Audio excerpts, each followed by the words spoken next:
Today on PoliTalk, students grooved in the River Center for a change. Did the rain dampen student spirits? And TED Talks returned to LSU. We spoke with the prisoners about the ideas they say are worth spreading. All this and more. PoliTalk starts now.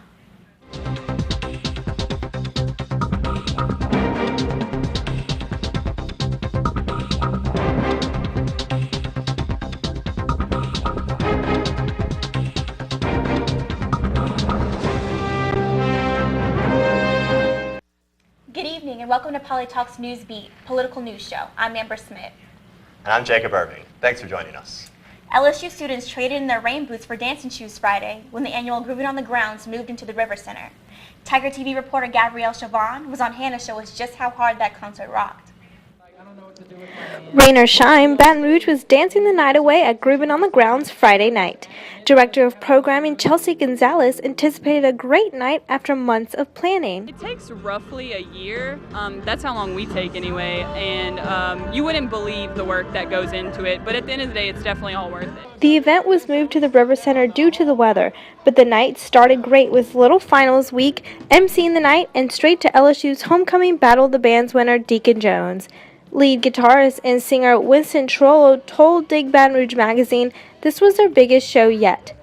After Deacon Jones, the band Pepper brought an interesting twist of reggae and comedy to the stage. Yeah, we're huge into comedy. Like we love comedy. It's one of our favorite things in the world. So it's spilled into our band. From the looks of the crowd, a good time is exactly what could be seen. We just want to have a good time, and we hope everyone has a good time when we play. Many wondering what inspired Pepper to play their unique sound. John Bonham from Led Zeppelin's basically like the end-all be-all of drummers. After Pepper, Weezer ran to the stage singing hit songs Beverly Hills and the classic Buddy Holly. Interviews and footage of Weezer were not recorded because of the release of their new album. For Tiger TV, I'm Gabriella Chauvin. Concert goers were on the floor, seeing crowds surfing and dancing through all three sets, leading organizers to say the event was a success. TED, as in TEDx, was back on campus last week. For a second year in a row, the grass movement spread its message of change across LSU's campus. As Tiger TV reporter Jack Massey explains, speakers encourage students to get involved in a variety of social and educational issues. TED Talk speakers discussed several issues that hit home in Louisiana, such as high incarceration rates and crime. Crime doesn't come because people are evil. It generally generates because they are desperate. Prisoner reform activist Chris McCann says he believes there are better ways to address crime in Louisiana. We should not be sending people to such lengthy terms for nonviolent or drug offenses. Ideas addressing the problems were presented by speaker Silky Slim Reed, who overcame his violent past, which involved gangs and drug dealing. Is that you have a group of parents that actually hasn't been taught, so it's impossible for them to teach the kids other than what they know. In most cases, that's just sheer ignorance. And until we approach it that way, we will never correct this. I think that this has gone on for at least 2 generations, and we have to reach back to those 2 generations to give those individuals knowledge of self. TED Talk volunteers helped set up for the event and had the opportunity to listen to some speakers. Volunteer Hunter Starring says he enjoyed Silky Slim's speech the most. The way he's advocating for his new, getting people off the streets and into new communities and trying to get them actually in better care has to be one of the most inspirational things I've ever heard. For Tiger TV, I'm Jackie Massey. This is Ted's second time visiting LSU. The event took place in the Shaver Theater of Music and Dramatic Arts building. Well, the rain might have caused Grooving on the Grounds to relocate, but is it gone for good? We now turn it over to weather reporter Christian Bennett to tell us if we need to pull out our umbrellas. Christian?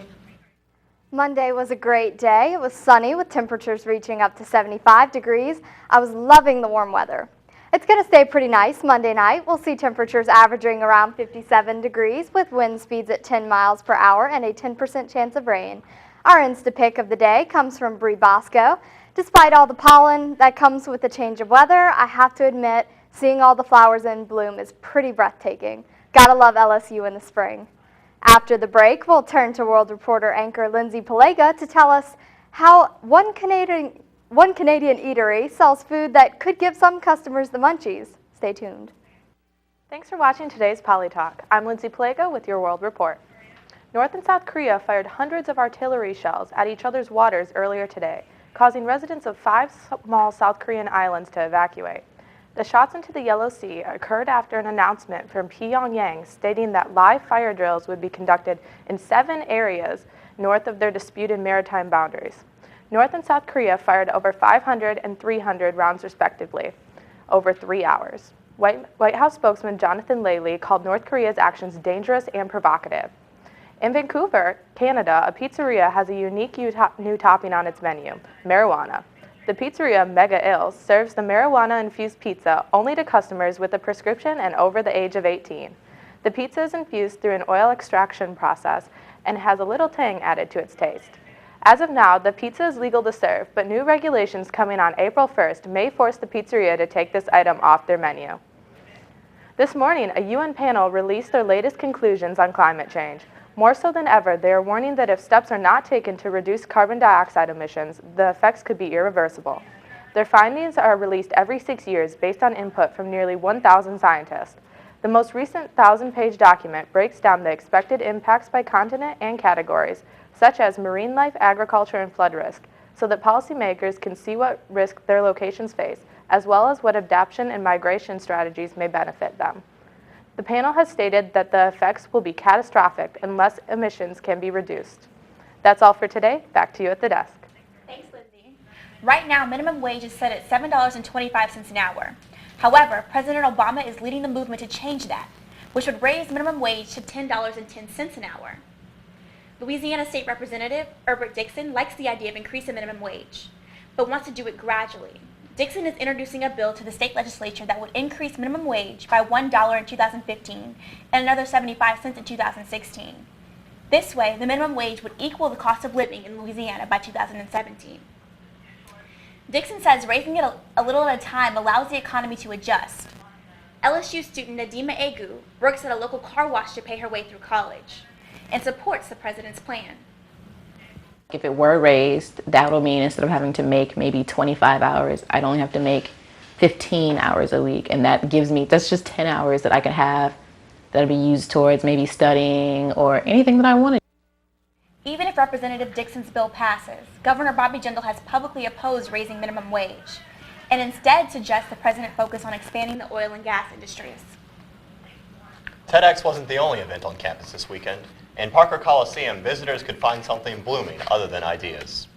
The Coliseum's interior was turned into a jungle of flowers and bushes as gardeners from all around showcased and sold their best plants. Outside, people came from all over the Southeast to showcase their chili cooking skills. Winners qualified for the World Championship in October and a chance at $55,000. For competitor Henry Stevens and his wife, competition is very serious. Well, we enjoy cooking chili, and we've been 8 different states last year.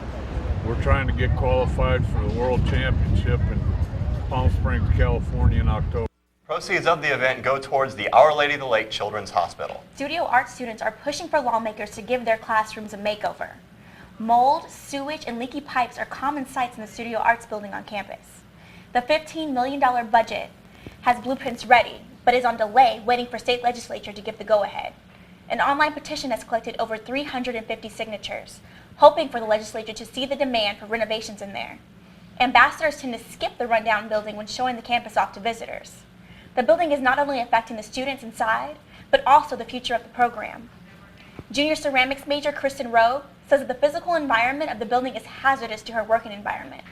There were some problems downstairs with drainage and sewage coming into one of the studios, but overall it's just basic building repairs that need to be done. Supporters of the renovation say a protest is being scheduled in April to help pass this legislation.